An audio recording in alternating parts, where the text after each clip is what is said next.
Hello everybody, what's going on? My name is Sir Medieval and welcome back. Today we're going to be doing things a little bit differently. As you can see, it's just going to be me and the camera, nothing in between, nothing prepared for this. Just wanted to have a discussion based off of something we talked about a few days ago during one of my streams. And this is a game, if you're not familiar with it, called Seconds from Silence. It's actually one of two medieval MMOs that were recently announced, and this one happens to be built on Unreal 4 as well.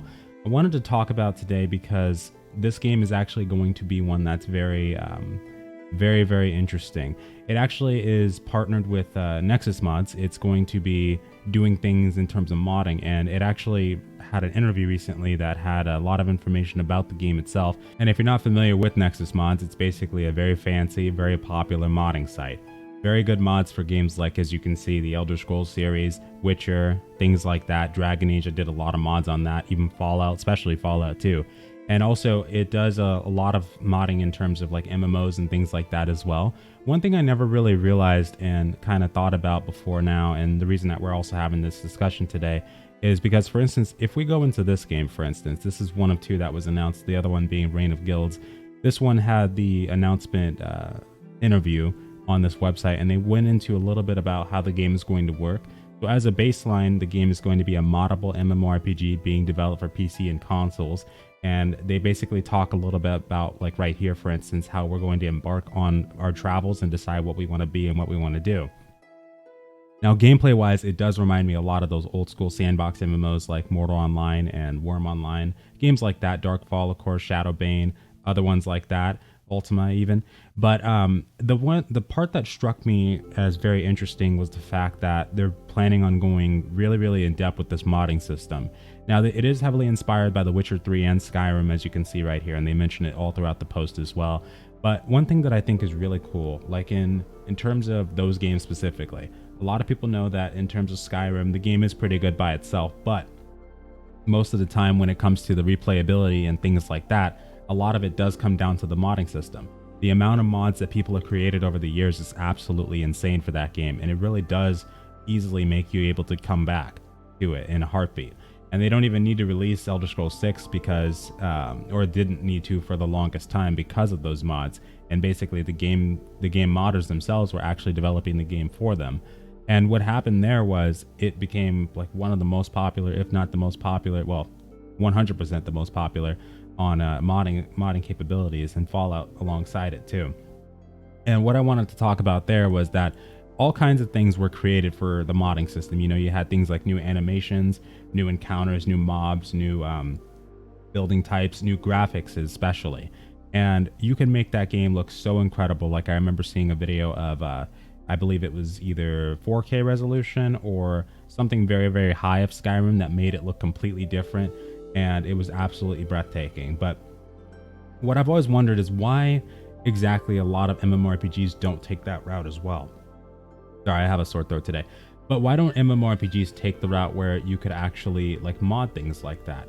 And this one strikes me as very interesting because it is actually planning on doing something of that nature. Usually I think that when it comes to add-ons and things like that, I personally at the very least wish that MMOs would take up add-ons more, because, you know, people have a big problem with like the UI or something like that that could easily be fixed with just a quick add-on. But for some reason, a lot of them these days just decide not to do it. But for this game especially, if we go down a little bit more, it goes into a little bit about what they're planning on doing with this game, as well as they are featuring a member from the modding team for Nexus Mod called Nitasi, and he's actually part of their community and one of the actual people that has worked on shared mods on the Nexus Mod site for years now. But where they go into this a little bit more is somewhere in this article, if I can find it right here. Let's see. Where was it? It was right about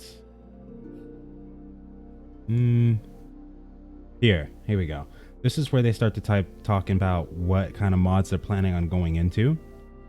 The first one talks about the replacing the skeleton aesthetics. That basically means like if you want to make your character look completely different than he actually starts with, you can. Also going into things like hairstyles, and also especially the animations too, which I didn't really expect that to happen, but since this is all client side as well, you actually have to have the mod to get the effect, just like you would in a single player game. which I think is genius as well, because not only does that make it to where, you know, everybody can customize their own gameplay experience or a friend's gameplay experience if they have it too, but you also get the ability to kind of make it less strain on the server because it's all client-sided at that point, which is really sweet. So that was one thing that I definitely wondered why games didn't decide to do that more. And also, the next one goes a little bit into the replacing the static aesthetics. This section covers things like the actual structures themselves, what you'll be able to place down inside of the structure itself, and the models and textures. This is where I'm kind of hoping it gets a little bit more into the graphical side. The reason for that is, think of it this way. If a game starts out with like really poor graphics, for instance, and this one does not look half bad at all, but there were people that were talking about how, you know, they hope that they get better, or not better, sorry, but if they hope they do more work on the modeling and things like that. Well, what if when the game releases, after time passes, the modders themselves could create graphical mods for the game itself and actually make it look more enhanced over time, and then maybe get up to those kind of 4K, 2K resolution kind of enhancement mods that you would see in like Skyrim, enhancing the statics, the meshes, things like that. That would be insane, because not only would that also, you know, add longevity to the game, that would also be something considered next gen, because if you give us the ability, you give everybody else the ability to kind of create the game itself, you know, people could come back from that. Like if you know, people jump in at the start, they don't think they like the look of it very well. 6 months down the line, and this also depends on how many people modding wise come in to do this for the game, but 6 months down the line or something like that, you get like a group of modders that do this major graphical enhancement mod, 2K resolution, and then people see videos of that kind of thing. It looks amazing. You know, that could bring people back potentially, and then that could just enhance the entire gameplay experience right there. And then the thing with MMOs is your gameplay experience can really last as long as you want it to. You know, as long as you don't run out of things to do, run out of enjoyment, then it really doesn't have to stop. And the cool thing about that, as opposed to like an RPG, you know, you can only play an RPG so many times before it starts to get boring. But with an MMO, I think it's a really good idea because it can really, really change things. And also the third one would be for curation submission, which is this is specifically for, you know, things like swords and weapons and things like that, if, or just items in general. If you want to put an asset in the game, you can submit it to the curation team, and then they said that they can approve it, and then if it does get approved, it gets in the game. I think that's something that's really good as well. I didn't expect it to go that far, of course, when I first read the article, but I hope to see this kind of thing from more MMORPGs, because I think that could be really, really cool in the future. Maybe not from the traditional, like the theme park ones. I don't think we'll be seeing anything like that in, you know, a game like ESO or Guild Wars 2. But when it comes to the sandboxes, I think it does make sense, because a sandbox is supposed to give you the freedom to do whatever you want, right? So what if that sandbox could also give you the freedom to help the developers create whatever you want as well? Things like that, I think, is something that could definitely be very important for the future. And I really hope that this game and ones like it actually do work out. I'm still waiting, of course, on the crowdfunded MMOs. Everybody is, and more than likely it'll take a bit for this game to actually, you know, come to fruition. But over time, I'm definitely going to keep on covering it, and the other ones as well. Reign of Guilds is the second one that I'm really interested in. That also reminds me of like a modernized Mortal Online, but I want to see where this goes. I definitely do. Now, in terms of the article itself, it doesn't just go into the modding aspect as well. It also goes into the actual hierarchy, talking about things like there will be kingdoms and things of that nature. It also goes into the crafting system a little bit, which the crafting system, for me personally, I most of the time do find pretty important. In Mortal Online, for instance, I actually got 1,000+ hours out of just the crafting system alone. Like, and I had a ton of awesome experiences with that game as well.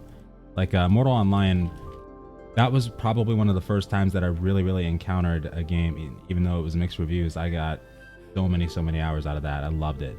But that was probably one of my first experiences in a long time with enjoying the crafting that much.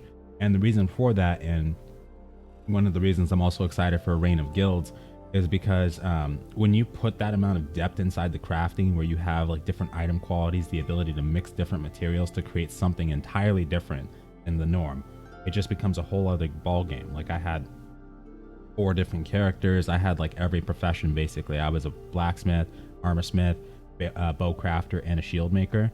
And like for the bows, you could combine 2 different types of wood to either create, you know, like one of the best bows you've ever seen in the world, like Legolas style, or you could create something completely bad and completely terrible that couldn't shoot 5 feet. You know, just having that variety was something I think is very important in sandboxes too. And I'm looking forward to seeing how that works out in both of these games. Reign of Guilds has actually said that they're planning on specifically to have over 27,000 different combinations when it comes to crafting. And for me personally, I believe that myself, I think I would most enjoy these sandboxes in the future. But theme park MMOs, I always need to have one to fall back on. But when it comes to the sandboxes, this is probably where I spend most of my time when it comes to gaming. Darkfall, Mortal Online, Worm Online, EVE Online, all those kinds of games that give you the freedom to really do what you want in the world. I just fall in love with them, you know? And just also the PvP side of things too, it's so much different because, you know, that feeling of danger, you know, that feeling of, oh my God, if I screw up in battle, I might lose all my stuff that I worked the last 20 hours to get, you know? It's just a whole nother feeling entirely. Really makes you be more careful, that's for sure. But we'll have to see where this one goes specifically too. For Seconds of Silence, I'm really excited about it.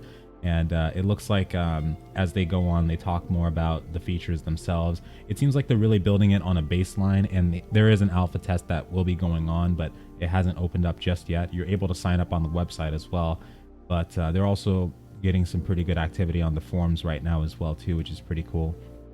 There's also 4 different sections of the alpha that there will be 4 different pillars, as they say. There will be a building one, exploration, combat, and ruling. Oh, actually, sorry, not exploration. It's actually character creation, combat, ruling, and what was the 4th one? Combat, yeah, building. There we go. Building, creation, combat, ruling. And then you'll be able to try out those specific aspects. You can sign up for them, but of course they also have the pledge packages too, so it is a crowdfunding kind of thing. So with that too, you know, the crowdfunded games, I know they've been taking a long time to come out, and just full release rather. And, you know, sometimes you might feel like some promises just are broken, or some might be taking way too long to come to fruition. But really, it just seems like at least for the next 1 to 2 years, more than likely these crowdfunding games will be the majority of what we'll have to hold on to. So if for any reason, if, you know, things don't come to pass with, you know, some of these, I really hope that at least, you know, developers going forward decide to take up this kind of mantle. We're finally getting to the point where we're starting to see less and less of these Unreal 4 games, thank God. I'm sorry, less and less of these Unreal 3 games and more of the Unreal 4. But it really needs to get to the point where, you know, they're bringing more to the table as well. And maybe that'll bring the genre back to a really good spot to where it used to be. Because I miss the days of game portal sites when we had tons and tons of games to play, like all across the board. It was amazing. But that's another story for another time. We'll talk about that some other day. We'll see.